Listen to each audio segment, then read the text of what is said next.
Ivoirien, Ivoirienne, bonjour. Africain, Africaine, bonjour.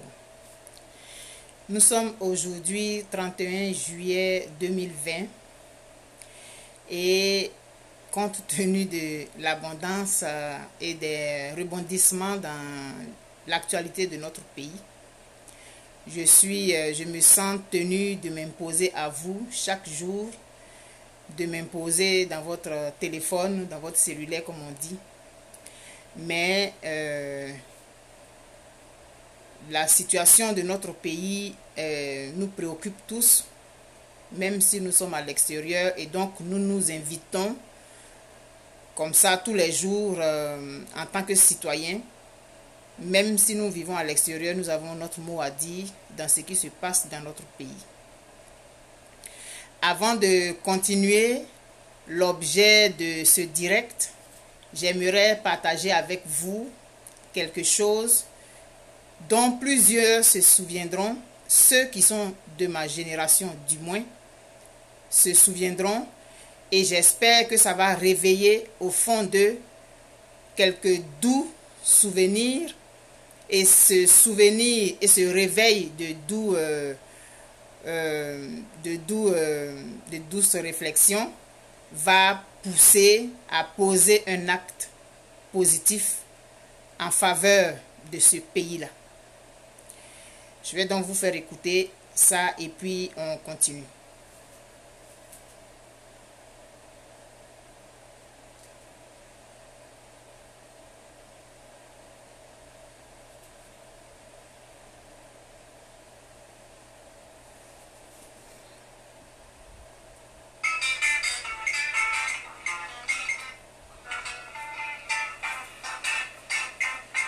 J'espère que le son est bon, hein.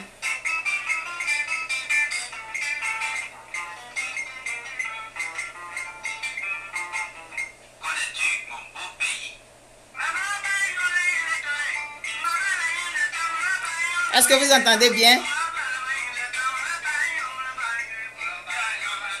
Connais-tu mon beau pays? Une invitation à découvrir la Côte d'Ivoire avec Jules Kofi-Yebo.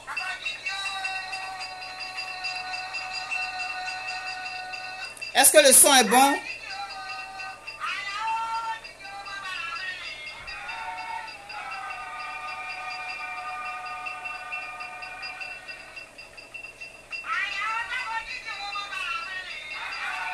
Ok, merci Adeline Papo. Je vais ramener.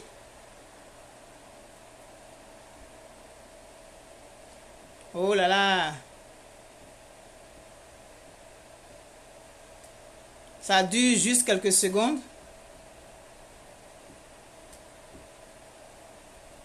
Oh, c'est quoi ces histoires-là?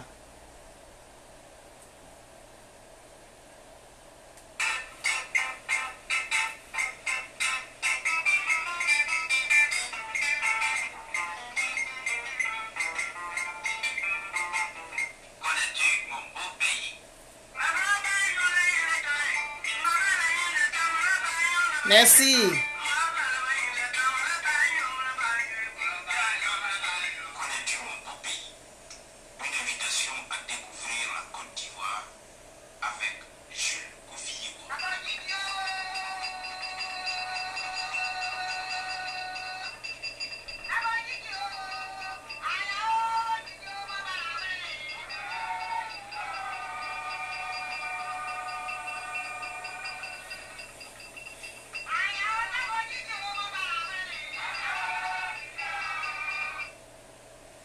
Ah, bon.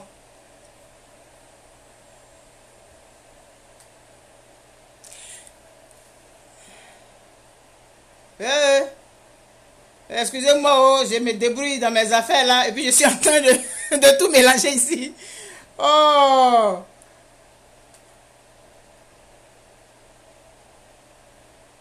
Excusez-moi. Hein.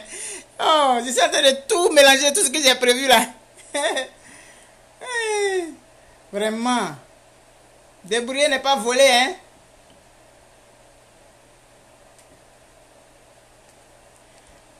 Débrouiller n'est pas voler, oh, pardonnez-moi, oh, frères et sœurs. C'est quoi ça?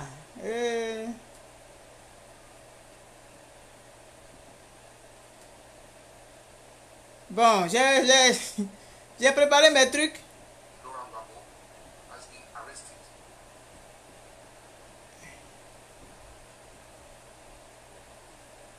To justice.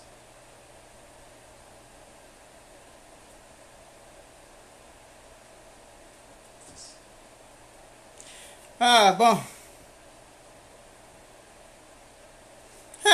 Affaire de technique. Bon.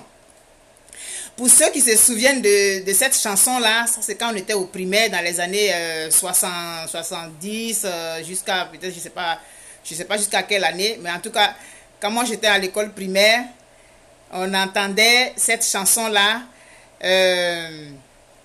avant d'aller à l'école. Donc quand on entendait ça, on savait que c'était l'heure pour se rendre à l'école primaire. Mais au-delà de ça, j'aimerais que cette chanson réveille en vous une certaine fibre. En fait, c'est ça. La fibre patriotique, la fibre nationale, la fibre de la terre natale, la fibre de la terre de nos ancêtres, la fibre de notre pays. Les souvenirs que nous avons ensemble ne doivent pas se perdre au nom de la politique. Non. Vous avez en arrière de moi le drapeau de notre pays. Il est arrivé le temps où il faut que les enfants de ce pays se mettent ensemble pour défendre les intérêts de ceux-ci. Alors, en vous faisant écouter cette chanson, ça doit réveiller en vous quelque chose, enfoui quelque part, qui doit vous amener à vous dire: mais ces souvenirs de mon enfance, ces doux souvenirs de mon enfance, est-ce que je peux permettre à mes enfants de s'en souvenir, de se souvenir de eux, leur enfance aussi, une enfance paisible, une enfance sans question, sur des lendemains incertains. Frères et sœurs, nous sommes en train d'hypothéquer l'avenir de nos enfants parce que nous sommes braqués sur nos idéaux politiciens, sur nos croyances politiciennes et même sur nos croyances religieuses. Mais on est ivoirien avant de devenir chrétien. On est ivoirien avant de devenir musulman. On est ivoirien avant de devenir FPI, RDR, PDCI, PIT, LEADER, GPS et autres. Parce que c'est vrai, on peut naître dans une famille musulmane, on nous fait le baptême musulman, on va à la mosquée, et puis un jour, on prend conscience que on est musulman. Mais quand on a poussé notre cri, dépendamment de nos ascendants, on est ivoirien. La preuve, il y a des enfants qui naissent dans des familles musulmanes et qui deviennent chrétiens. Comme il y a des enfants qui naissent dans des familles chrétiennes et qui deviennent musulmans. Donc la religion, c'est quelque chose qu'on nous colle, mais ça n'a rien à voir avec nous. C'est une décision qu'on prend. Mais on ne choisit pas les parents que nous avons. On choisit de rester musulman. On choisit de rester chrétien. On décide de devenir PDCI. Même si on a des parents qui sont du PDCI, il y a des enfants qui ont leurs parents, père et mère, qui sont du PDCI, mais eux, ils sont d'un autre parti politique. Donc ça, c'est des décisions que nous prenons. Mais notre citoyenneté, on ne la choisit pas. On ne la choisit pas. Alors, j'aimerais réveiller en vous cette fibre patriotique-là. Bon, deuxième chose que j'ai envie de faire aujourd'hui, c'est l'Aïd el-Kébir, qu'on appelle fête de la Tabaski. Je souhaite une bonne fête de l'Aïd el-Kébir à tous les musulmans du monde et à tous les musulmans de la Côte d'Ivoire. Cette fête de l'Aïd el-Kébir qu'on appelle Tabaski, on connaît son histoire, on en parle aussi dans la Bible, où Dieu voulait voir si Abraham était assez vrai dans ce qu'il déclarait vis-à-vis de lui, s'il était capable de sacrifier son propre fils qu'il a eu à l'âge de 100 ans ou 110 ans, je ne sais plus, S'il était prêt à le sacrifier pour Dieu, Dieu voulait voir jusqu'où sa fidélité et sa dévotion pouvaient aller. Sacrifie-moi ton enfant et je verrai si tu m'aimes vraiment. Et Abraham était prêt à le faire. Mais Dieu, dans son esprit de justice et d'équité, sachant que Abraham était prêt à sacrifier son fils pour lui a donné en lieu et place un bélier. C'est cette commémoration-là qui est l'Aïd el-Kébir. Cette histoire se raconte tant dans le Coran que dans la Bible. Mais comme aujourd'hui nous sommes à un jour de l'Aïd el-Kébir, je vais me baser sur le Coran pour envoyer un message. C'est-à-dire au-delà du sacrifice que Abraham était prêt à faire pour Dieu, au-delà de cette commémoration aujourd'hui, au-delà de la viande qu'on va partager, parce que quand nous on était enfants, là, il n'y avait pas de problème. On partageait partout la viande pendant la tabaski. Donc au-delà de ça, et il faudrait que nous revenions à ça, que la méfiance disparaisse et que nous pensions à notre pays. Parce que nous n'avons que lui. Ça, c'est une vérité. Maintenant, aujourd'hui, c'est l'Aïd el-Kébir. Je profite de cette fête musulmane pour envoyer un message à notre tout nouveau Premier ministre, M. Ahmed Bakayoko. M. Ahmed Bakayoko, vous avez été nommé hier, 30 juillet, et aujourd'hui, je ne sais pas si c'est une coïncidence ou c'est un plan de Dieu. Il y a des mystères que nous ne comprendrons jamais en tant qu'être humain, parce que notre réflexion ne peut pas aller au-delà du bout de notre nez, parce que nous ne savons pas de quoi demain va être fait, et nous savons qu'il y a des forces au-dessus de nous qui nous conduisent. Il y a des choses qu'on ne peut pas décider. On ne peut pas décider que le soleil ne se lève pas demain. On ne peut pas décider que demain, la lune ne va pas sortir. Il y a des choses sur lesquelles nous n'avons aucun pouvoir, parce que nous ne sommes que des êtres humains, parce que nous ne sommes que des mortels. Et donc, au-delà de cette fête de l'Aïd el-Kébir, j'aimerais envoyer un message à notre tout nouveau Premier ministre. Je l'ai vu aller à la Mecque. Donc, je suppose qu'il est musulman. Parce qu'il n'y a que les musulmans qui vont à la Mecque. Il n'y a que les musulmans pour respecter l'un des piliers du Coran. Ils vont à la Mecque comme leur a dit leur prophète. Que la paix soit sur lui. Donc aujourd'hui, M. Ahmed Bakayoko, je vais m'adresser à vous parce que vous êtes le Premier ministre de mon pays. Je ne vais pas vous parler en tant que petite sœur. Je vais vous parler en tant qu'autorité de mon pays. Et donc, c'est à vous que je vais envoyer ce message. Votre premier Aïd el-Kébir en tant que Premier ministre. Ça relève et ça révèle tout un symbole. Et je vais rebondir sur ce symbole-là pour vous envoyer un message. J'ai fait des recherches avant de faire ce direct-là et je suis allé chercher des mots dans le Coran. Parce qu'aujourd'hui, c'est le Coran qui est à la page. C'est le Coran aujourd'hui qui est à l'affiche avec la fête de l'Aïd el-Kébir, la fête de la Tabaski.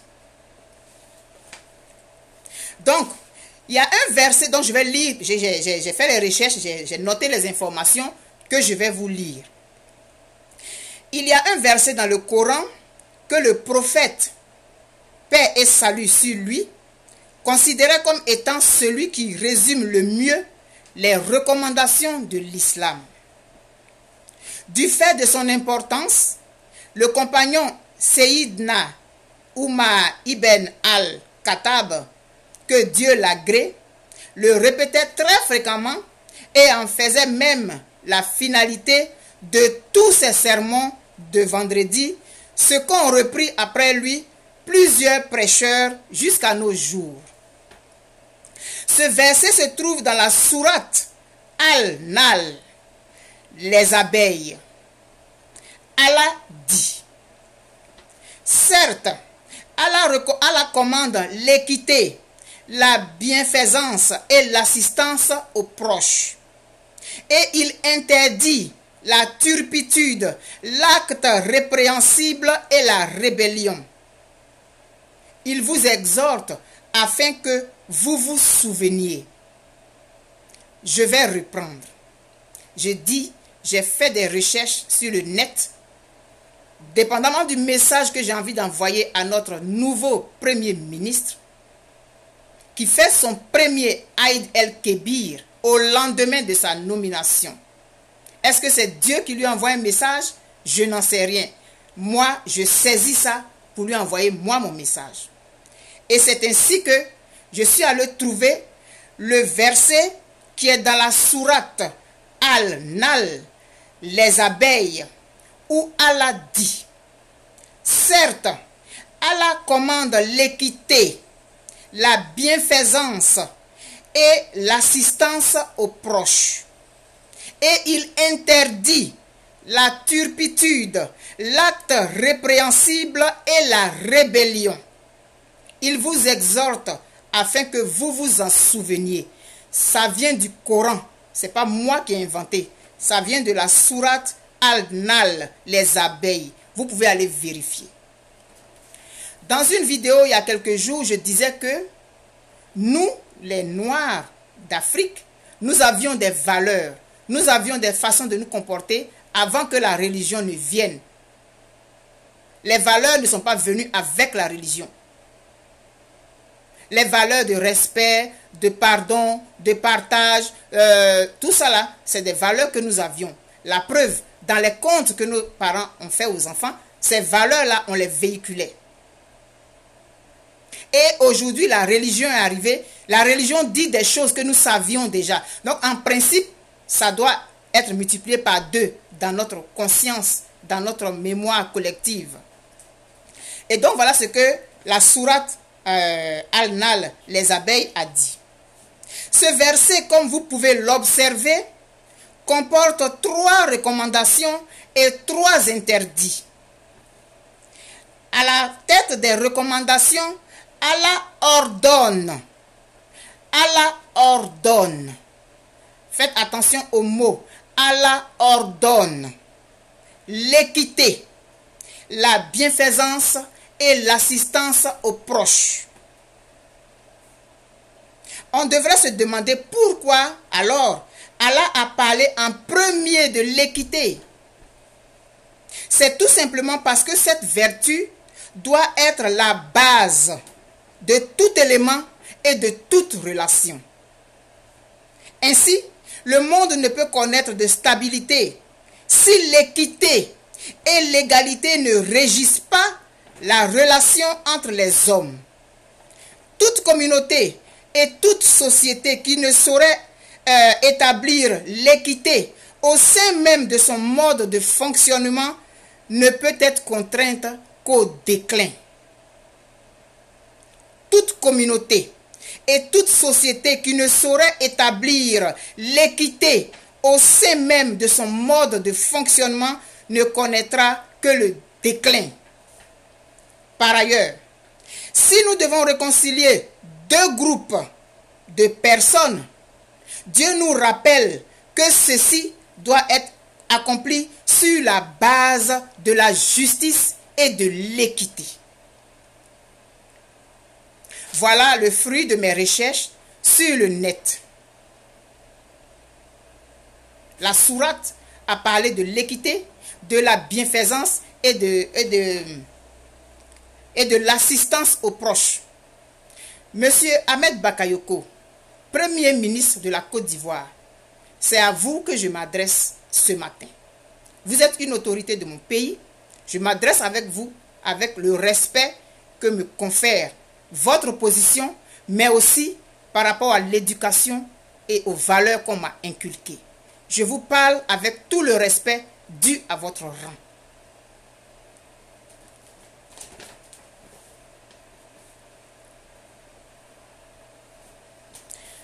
Avant de continuer, je vais vous présenter une autre vidéo qui dure 45 secondes.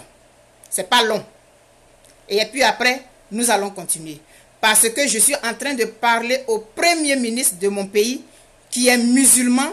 Et je dis qu'il est musulman parce que je l'ai vu aller à la Mecque. Je me base seulement sur ça.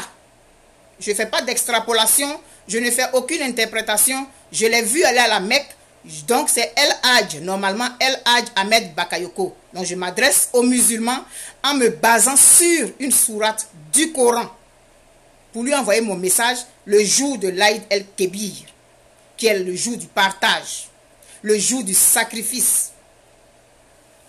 Je vais donc positionner mes affaires que j'ai fait et puis souvent ça tourne mal.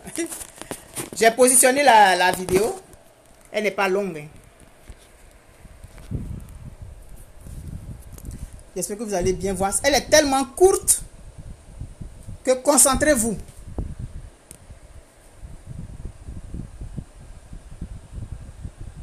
Mais avant que cette vidéo ne soit lancée, retenez seulement le message que j'ai envie d'envoyer dans cette vidéo. Il y a certains détails sur lesquels je ne voudrais pas que vous vous apaisantiez.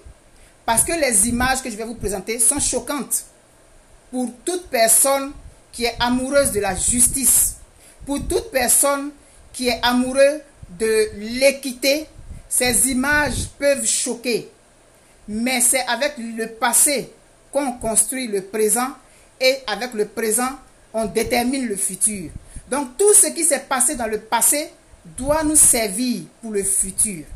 Je vous présente donc des excuses d'abord avant de vous présenter ces images qui sont choquantes. Mais il faut que je les utilise pour envoyer un message au Premier ministre de la Côte d'Ivoire, El Hadj Ahmed Bakayoko. On est d'accord, j'espère. Je peux présenter, moi de toute façon je suis dictateur là, je vous impose ça. Mais je vous aime et vous le savez. Donc voilà, il n'y a pas de son. C'est juste regarder les images et puis après on va continuer.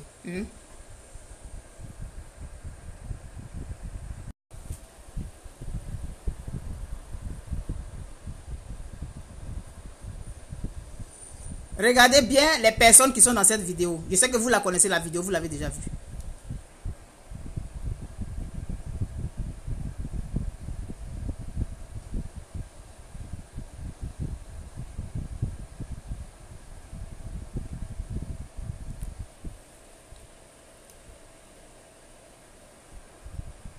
Donc le Premier ministre Ahmed Bakayoko, le président Gbagbo et Ouattao, Feu Ouattao. Regardez le Premier ministre. Regardez les gestes qu'il est en train de faire.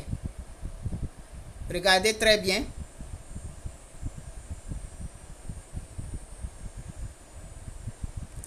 C'est fini. Je pense qu'on n'a pas besoin de continuer là.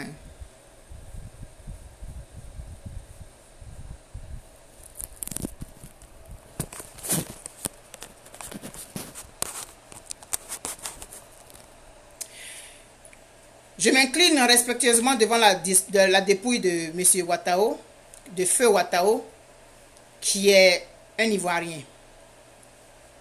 Vous avez tous vu les gestes que les deux ont posés. Feu Ouattao a mis une chemise sur les épaules du président Laurent Gbagbo parce que le président était en sous-corps. Ce n'était pas digne. Ouattao l'a habillé. C'est un geste filial. Mais c'est un geste patriotique. Je ne voudrais pas qu'on entre dans toutes les considérations là. Ouattao, ceci, cela. Ça, c'est pas ce qui m'intéresse. Ce qui m'intéresse, c'est un message que j'ai envie d'envoyer.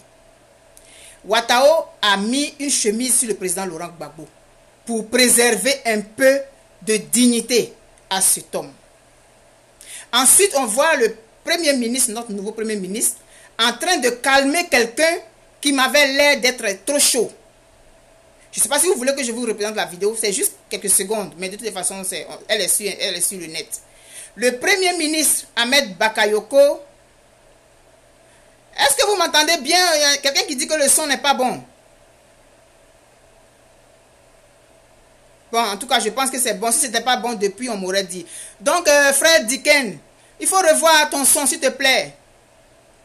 Donc, Feu Ouattao a réagi comme se comporte un fils. Il a préservé le reste de dignité qui restait au président Laurent Gbagbo ce jour-là en lui mettant une chemise sur les épaules. Moi, C'est ce que je retiens de Ouattao. Ouattao a fait ses erreurs et tout et tout. Mais moi, c'est ce que je veux retenir parce que c'est ce que je veux garder de positif que mon frère ivoirien a eu envers notre président.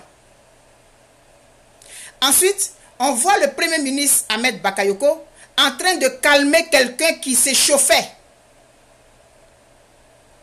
Je ne sais pas qu'est-ce que cette personne voulait faire, mais on voit le premier ministre en train de calmer la personne avec des gestes. C'est cette personne-là que je vais interpeller ce matin. Monsieur le Premier ministre Ahmed Bakayoko, c'est à vous que cette vidéo est adressée. Vous avez eu ce geste-là envers le président Laurent Gbagbo, vous l'avez protégé. Ça a été un geste patriotique, ça a été un geste citoyen, ça a été un geste filial. Tout ce qui est autour, je dis que ça ne m'intéresse pas. Moi, je veux juste conserver ce qui est positif dans l'affaire. Je vais vous représenter la vidéo. Elle dure quelques secondes, juste. Et j'ai dit, avant de la présenter, je me suis excusé si ça choque. Parce que moi, cette image, elle me choque jusqu'à aujourd'hui. Mais c'est avec le passé qu'on construit le présent. Et c'est avec le présent qu'on se prolonge dans le futur. Nous avons posé des actes par le passé.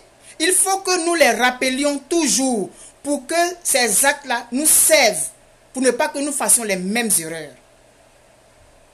Je vais vous représenter la vidéo. Elle dure juste quelques secondes. Laurent Gbagbo has been arrested and live and will be brought to justice.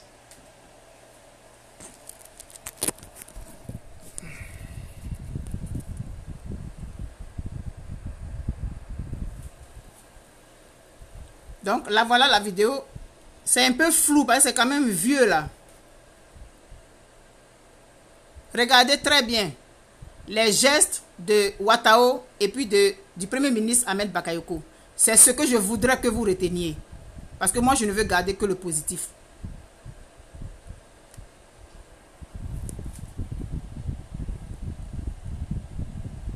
Regardez Ouattao en train de mettre une chemise sur les épaules du président Laurent Gbagbo pour lui préserver un peu de ce qui lui restait de dignité. Paix à ton âme, frère Ouattao. Maintenant, regardez le Premier ministre Ahmed Bakayoko. Voilà, il est en train de parler à quelqu'un qui m'a l'air de s'agiter à côté là. Je crois que c'est peut-être Djagao ou quelque chose là. Bon.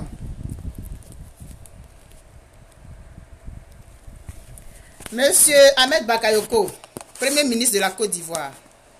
Je vous avais fait une vidéo, je ne sais plus quel jour, avant-hier, où je vous avais rappelé notre enfance commune. Et je vous avais dit que la Côte d'Ivoire, c'est notre pays. Et nous devrions le préserver, le protéger, au-delà de nos obédiences politiques, au-delà de tout ce qu'on peut imaginer, même de nos croyances religieuses. La Côte d'Ivoire, c'est notre pays. On est ivoirien avant de devenir musulman. On est ivoirien avant de devenir chrétien, avant de devenir bouddhiste, et tout ce que vous voulez. On est ivoirien avant de devenir un homme politique. C'est ce que nous devrions retenir. Maintenant, le 4 juillet, j'avais adressé une requête citoyenne à feu Amadou Gon Coulibaly, notre Premier ministre, qui a malheureusement perdu la vie dans les conditions que nous connaissons. Et dans cette... Oh, mon cellulaire est en train de se décharger. Oh.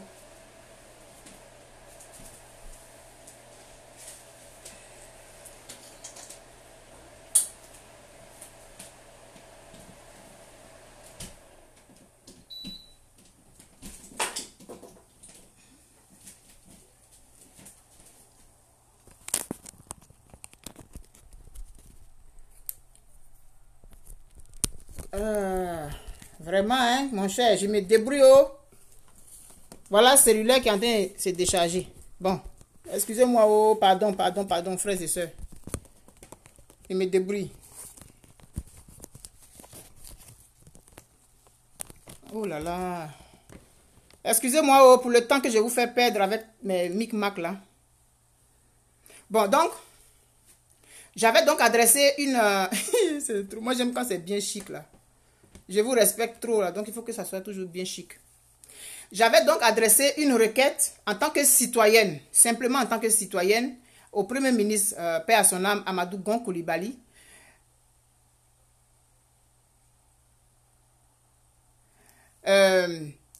Je lui avais parlé des prisonniers politiques et j'avais souhaité qu'on libère tous les prisonniers politiques sans exception. Pour moi, ça aurait envoyé un message très fort. Parce qu'on ne peut pas rester indéfiniment dans la belligérance. On ne peut pas. Hein?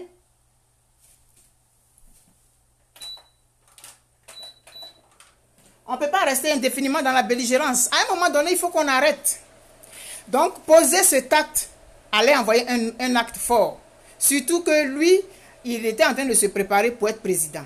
Donc, ce que je lui avais demandé, en tant que citoyenne, de se pencher sur le cas et puis de faire en sorte que tous les exilés rentrent. Tous les exilés rentrent. Parce que la Côte d'Ivoire est leur pays. On a fait des palabres, on a fait ceci, on a fait cela. Mais ce sont des Ivoiriens. Et chez nous, on dit, même la mort, là, on demande pardon quand ça arrive. Donc, faire tout pour que les prisonniers, tous, ils rentrent en Côte d'Ivoire. Et malheureusement, le Premier ministre est décédé. Mais ce qui est positif, c'est que j'avais reçu un retour. J'ai été agréablement surprise. J'ai eu un retour très bienveillant. Et je préfère m'arrêter à ça, à ne pas entrer dans les détails. Mais le retour avait été au-delà de mes espérances et malheureusement, le Premier ministre est parti. Donc, comme la Côte d'Ivoire est une continuité, aujourd'hui, M. Ahmed Bakayoko est le Premier ministre. Donc, je lui envoie cette requête. M. Ahmed Bakayoko, penchez-vous sur le cas de tous les prisonniers politiques sans exception. Ça fait des années que plusieurs sont en prison. Faites-le. Ce sont vos frères ivoiriens. Faites-le. Je ne sais pas comment ça fonctionne. Un enfant là, son papa pour lui là, son papa c'est le plus fort, c'est le plus riche, c'est le plus tout. Donc il dit à son papa, papa je veux un vélo. Lui ne se pose pas de questions. Est-ce que le papa peut à l'argent? Est-ce que le papa a fait ça, fait ça? Lui ne se pose pas de questions. C'est la même chose. C'est dans cette même position que je me trouve ce matin. 31 juillet, jour de l'Aïd el-Kébir. Et dans le Coran, on parle de l'équité. On parle de l'équité. Soyons justes, Monsieur le Premier ministre. Soyons justes envers nos frères. Permettons-leur de sortir de la prison et de rentrer en famille. Envoyons un signal fort. Ça ne serait pas une faiblesse. Au contraire, ce serait une grandeur d'âme. Je m'adresse au Premier ministre Ahmed Bakayoko, mon grand frère. C'est à lui que je m'adresse. Ensuite, les exilés. Il paraît qu'on est allé les chercher, ils ont dit qu'ils ne veulent pas venir. Moi, ça c'est passé. Mais quand on veut la paix, celui qui veut la paix, il ne ménage aucun effort. Il ne dit jamais, ah mais je suis allé, j'ai demandé pardon, il ne voulait pas accepter. Il va demander, il va le faire jusqu'à ce qu'il ait gain de cause. Celui qui recherche la paix, qui veut vraiment la paix, il ne ménage aucun effort pour aboutir à ses fins. Les exilés qui sont à l'extérieur, allez créer les conditions pour qu'ils rentrent dans leur pays enfin. Ensuite, M. Ahmed Bakayoko, équité, bienfaisance et assistance aux proches. Ceux qui sont en exil là, ce sont vos frères, sœurs, un frère, ce sont vos frères. Donc, Les exilés là, ils ont fait plein d'enfants là-bas. Ces enfants-là, ce sont nos enfants, ce sont les enfants de la Côte d'Ivoire. Plusieurs ne vont pas à l'école. Qu'est-ce qu'on va faire d'eux? Qu'est-ce qui va advenir d'eux? Des milliers d'enfants. Depuis 2011, les gens sont en exil, quel que soit le pays où ils sont. Donc ces enfants qui sont nés là, ils ont quel âge aujourd'hui? 8 ans, 9 ans, 10 ans pour certains, 7 ans. Ils sont en âge d'aller à l'école. Est-ce qu'ils vont à l'école?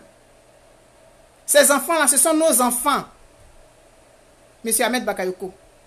Ces enfants-là, ce sont les enfants de la Côte d'Ivoire.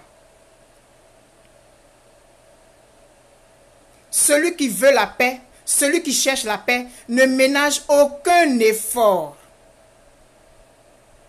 Et la sourate Al-Nal des abeilles dit, il faut être équitable. Il faut être équitable. Donc voilà le message que j'avais envie d'envoyer aujourd'hui, jour de l'Aïd el-Kébir, au Premier ministre de mon pays. À mon grand frère, M. Ahmed Bakayoko. Mais je me suis adressé à lui en tant que citoyenne de mon pays. Je me suis adressé à une autorité de mon pays pour qu'elle se penche sur le cas de ses frères qui croupissent encore pour plusieurs en prison. Plusieurs. Depuis 2011 jusqu'à aujourd'hui, 31 juillet, les gens ont rempli les prisons. Monsieur Ahmed Bakayoko, faites sortir vos frères, s'il vous plaît. Et créez les conditions pour aller chercher vos frères qui sont partout en exil, qu'ils rentrent dans leur pays, participer à la construction de leur pays. Et nous avons plein d'enfants là-bas qui ne vont pas à l'école. Qu'est-ce qui va advenir d'eux? Qu'est-ce qui va advenir d'eux? C'est votre pays. Monsieur Ahmed Bakayoko, j'ai mis la chanson de le générique de l'émission Connais-tu mon beau pays, qui était animée par Jules Kofi Yeboah. Donc quand moi j'allais au primaire, je sais que vous étiez au primaire aussi. Donc cette chanson-là, elle a bercé nous tous notre enfance. Et c'est avec cette chanson qu'on allait à l'école. Je veux essayer de réveiller en vous cette fibre patriotique-là. Quel que soit ce qu'on peut reprocher à X ou Y, mettons tout en œuvre pour que tous les Ivoiriens rentrent dans leur pays, quel que soit ce qu'on leur reproche et tout, on va laver notre linge en famille. Il n'y a aucune fierté pour un pays que ses enfants soient en exil. Aucune fierté pour un gouvernement de savoir qu'il a des citoyens qui sont en exil. Il n'y a aucune fierté dedans. Aucune fierté. Si demain, ces enfants-là rentrent dans le pays, qui n'ont eu aucune instruction, ils seront sur le poids du pays. Parce que ces enfants-là, ce sont les enfants de la Côte d'Ivoire.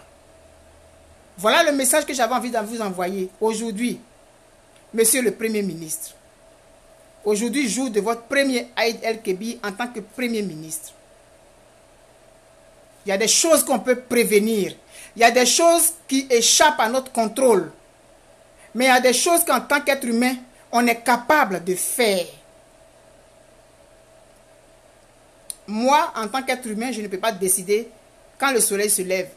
Je suis ici au Québec, je ne peux pas décider quand est-ce que la neige va tomber. Je ne peux pas bloquer la neige. C'est pas mon pouvoir. Même si je n'aime pas la neige ou quoi, je ne peux pas. Ça dépasse mon contrôle.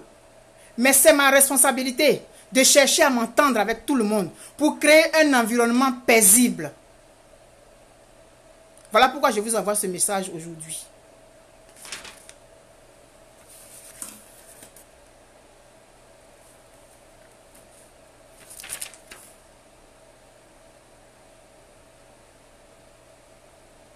Voilà, j'ai fini de dire tout ce que j'avais à dire. Donc, que chacun soit l'ambassadeur de son pays partout. Que chacun soit l'ambassadeur de la cohésion sociale. Que chacun soit l'ambassadeur du futur de son pays partout où il se trouve. Il y a eu mort d'hommes dans tout ça là, c'est vrai.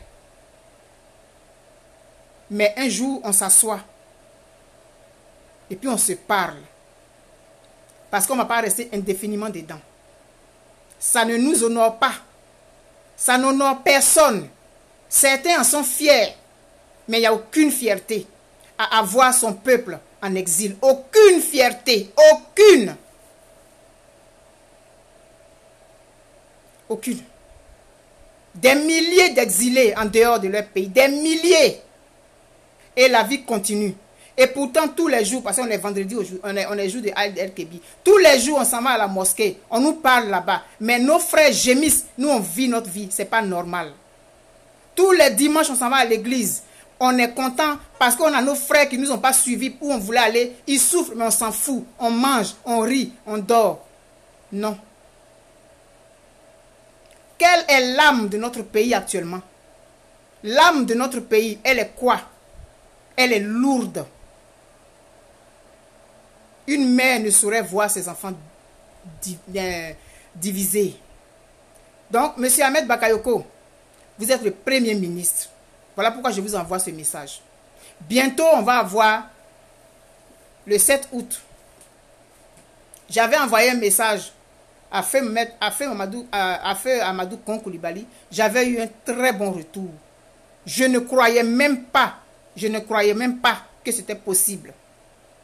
Je m'incline respectueusement devant la dépouille de Feu Amadou Gon Coulibaly. Moi, je ne veux garder que le positif et je garde un très bon souvenir de vous, Monsieur Amadou Gon Coulibaly, suite à ce que j'ai entendu. Je garde un très bon souvenir de vous et votre mort, votre décès m'a fait très mal. Parce que je ne pensais pas que j'allais avoir un retour, je ne croyais pas. Je ne croyais pas que ma vidéo allait se rendre là-bas. Je ne croyais pas. Mais vous m'avez démontré, je parle à votre âme, Monsieur Amadou Gon Coulibaly. Vous avez réagi comme un Ivoirien doit réagir. Vous avez parlé à votre sœur ivoirienne. Je n'oublierai jamais, jamais je n'oublierai. Je vous souhaite de reposer en paix. Parce que moi, pour ce qui me concerne, j'ai une très haute estime de vous.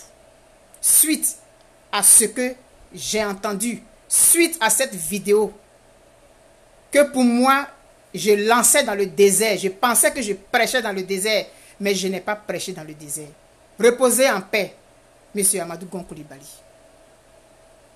Monsieur Ahmed Bakayoko, vous êtes avec nous. C'est vous qui avez été nommé. Je vous envoie la même requête. Et comme la Côte d'Ivoire, comme l'administration est une continuité, j'attends ma surprise. J'attends. Parce que le retour avait été très bienveillant, très humain, très fraternel. Moi, je n'oublierai jamais ça. Bon voyage, Monsieur Amadou Gon Coulibaly. Vous m'avez convaincu. Et j'ai balayé toutes ces années de colère que j'avais envers vous là. Je les ai balayées suite à la vidéo que j'ai eu à faire, que je vous avais adressée. Votre retour, que je n'imaginais même pas, m'a fait balayer du revers de la main tout ce que j'avais dans le cœur contre vous. Et aujourd'hui, je n'ai rien contre vous dans mon cœur. Voilà pourquoi votre décès m'a fait beaucoup mal. Aujourd'hui, Ouattao est parti. Dans quelles conditions? Ouattao, je parle à ton âme aussi. Merci beaucoup pour l'acte que tu as posé sur le président Laurent Gbagbo ce jour-là. Moi, c'est ce que je retiens. Soyons chacun un ambassadeur pour notre pays, parce que nous n'avons que lui. Et je m'adresse à vous, Monsieur Ahmed Bakayoko, en vous rappelant notre enfance commune, en vous rappelant que nous avons un pays que nous devons laisser à ceux qui vont nous suivre. Merci beaucoup. Et encore une fois, bonne fête de l'Aïd el-Kébi à tous les musulmans du monde, mais surtout aux musulmans de Côte d'Ivoire, à qui je demande de méditer sur la sourate Al-Nal, les abeilles, et d'aller trouver les mots équité, bienfaisance, et j'oublie toujours le troisième mot, l'assistance aux proches. Mettons en pratique ce qu'on nous enseigne dans les prêches. Mettons en pratique ce qu'on nous dit à l'église. Mettons en pratique ce qu'on nous dit à la mosquée. Mettons en pratique ce qu'on nous dit partout. Parce que s'il n'y a plus de pays, il n'y a plus de mosquées. Les balles ne trient pas. S'il n'y a plus de pays, il n'y a plus d'église. S'il n'y a plus de pays, il n'y a plus de partis politiques. J'avais vu hier qu'on avait dit qu'on a retiré le nom du président Laurent Gbagbo sur la liste de la CEI. Je vois quelqu'un qui vient de dire qu'on a remis. C'est tant mieux. Si ça a été remis, c'est tant mieux. Mais nous autres qui sommes au Canada ici, là, on dit notre fichier là, a été endommagé par DHL. Nous qui sommes au Canada ici, là, notre fichier là, d'enrôlement, là, il paraît que ça a été endommagé par DHL. Mais moi, je ne crois pas à ça. Mais ça n'engage que moi. Il faut mettre les pendules à l'heure. Les élections, là, on n'est pas obligé de les faire le 31 octobre. Monsieur le Premier ministre, les conditions ne sont pas réunies. Plusieurs Ivoiriens de la diaspora n'ont pas réussi non seulement à s'enrôler, mais au Canada, ici, on s'est débrouillé avec ces 10 millions de kilomètres carrés là, à enrôler peut-être 20% des Ivoiriens. Et maintenant, on dit que c'est perdu. On va reprendre. On n'est pas pressé. Féoufou Boigny a dit, allons doucement, on est pressé. On court pour aller où? Les élections là, elles ne peuvent pas avoir lieu parce que les conditions ne sont pas réunies. Il y a trop de rancœur. Il y a trop de douleur. On ne va pas continuer comme ça à vivre d'autres biens et puis d'autres qui gémissent. Non. Monsieur Ahmed Bakayoko, aujourd'hui c'est la fête de l'Aïd el-Kébi. Est-ce que vous êtes prêts à faire un sacrifice pour votre pays? Comme Abraham a fait le sacrifice qu'il voulait. Il voulait sacrifier son fils pour Dieu. Est-ce que vous êtes capable de faire des sacrifices pour votre pays? Qu'est-ce que vous seriez prêt à faire? Quel sacrifice seriez-vous prêt à faire pour votre peuple? Pour vos frères ivoiriens? Quel sacrifice pourrez-vous faire? Quelle marque laisserez-vous en tant que Premier ministre? Quel pas laisserez-vous? Est-ce que vous allez permettre à des gens qui, comme moi, après la vidéo que j'ai faite, j'ai balayé tout ce que j'avais dans le cœur contre M. Amadou Gon Coulibaly. Est-ce que vous allez permettre à des Ivoiriens un jour de balayer toutes les rancœurs qu'ils ont pour vous, par rapport à votre choix et tout? Vous pouvez, vous êtes capable. C'est vous que j'interpelle. Je vous aime très fort, merci de m'avoir suivi. Je ne pensais pas que ça allait être long comme ça. Je vous aime très fort et puis la réflexion continue pour la Côte d'Ivoire. Que celui qui pense que la Côte d'Ivoire est son pays, que celui qui est convaincu que la Côte d'Ivoire est la terre de ses ancêtres, que celui dont le nombril a été enterré sur la terre de Côte d'Ivoire, pense à son pays. Mes vidéos, je les fais pour les Ivoiriens, pour ceux dont la Côte d'Ivoire est le pays, pour ceux dont la Côte d'Ivoire est la patrie. C'est à ceux-là que je m'adresse. Gros bisous, je vous aime très fort et puis on se dit à bientôt. Bye bye.